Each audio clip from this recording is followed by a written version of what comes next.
एक समय की बात है, अनंतपुर नामक एक रहस्यमय देश में आदित्य नाम का एक विनम्र किसान रहता था। आदित्य ने दिन रात कड़ी मेहनत की, अटूट समर्पण के साथ अपनी फसलों की देखभाल की।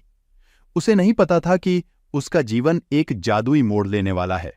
एक शांत शाम को जैसे ही सूर्य क्षितिज से नीचे डूबा, आर्षि हर्षवर्धन नामक एक बुद्धिमान वृद्ध आर्षि आदित्य के सामने प्रकट हुए।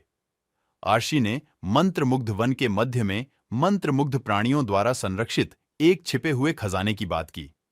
उत्सुक होकर आर्षि के गूढ़ शब्दों से निर्देशित होकर आदित्य एक खोज पर निकल पड़ा। जैसे ही आदित्य मंत्रमुग्ध वन में गहराई तक गया, पेड़ प्राचीन रहस्य फुसफुसाए और जादुई जीव छाया से देख रहे थे। विराम अचानक परी नाम की एक शरारती प्रेत प्रकट हुई, जिसने आदित्य को एक चमचमाती चाबी दी जो खजाने का ताला खोल सकती थी। दिल में सावधानी के साथ आदित्य ने चाबी स्वीकार कर ली और अपनी यात्रा जारी रखी। जैसे ही वह जंगल के बीचों बीच पहुंचा, एक रहस्यमय द्वार बन गया जो चमकते प्रतीकों से सुसज्जित था।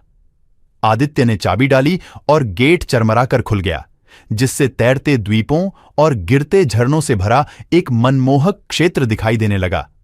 हालांकि खजाने की रक्षा समय के संरक्षक कालचक्र नामक एक राजसी ड्रैगन द्वारा की गई थी।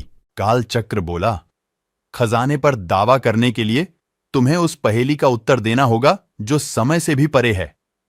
जब ड्रैगन ने एक ऐसा प्रश्न पूछा जिसकी गूंज युगों युगों तक गूंजती रही, तब आदित्य ने निश्चिंत होकर सुना।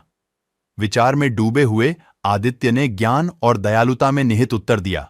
प्रभावित होकर कालचक्र ने आदित्य को खजाने तक पहुंच प्रदान की, एक जादुई गोला जिसमें अनंतपुर को ठीक करने और समृद्धि लाने की शक्ति थी। जैसे ही आदित्य ने परिक्रमा की, पूरा जंगल जीवंत रंगों से भर गया और जीव जंतु सौहार्दपूर्ण उत्सव में शामिल हो गए। हालांकि कहानी अभी खत्म नहीं हुई थी। जैसे ही आदित्य घर लौटने के लिए तैयार हुआ, एक छायादार आकृति सामने आई, जादूगरनी झारा, जिसका दिल ईर्ष्या से भस्म हो गया था। झारा ने गोला की चाहत की और उसे आदित्य की पकड़ से छीनने के लिए काले जादू का सहारा लिया। प्रकाश और अंधेरे के बीच एक भयंकर युद्ध शुरू हो गया।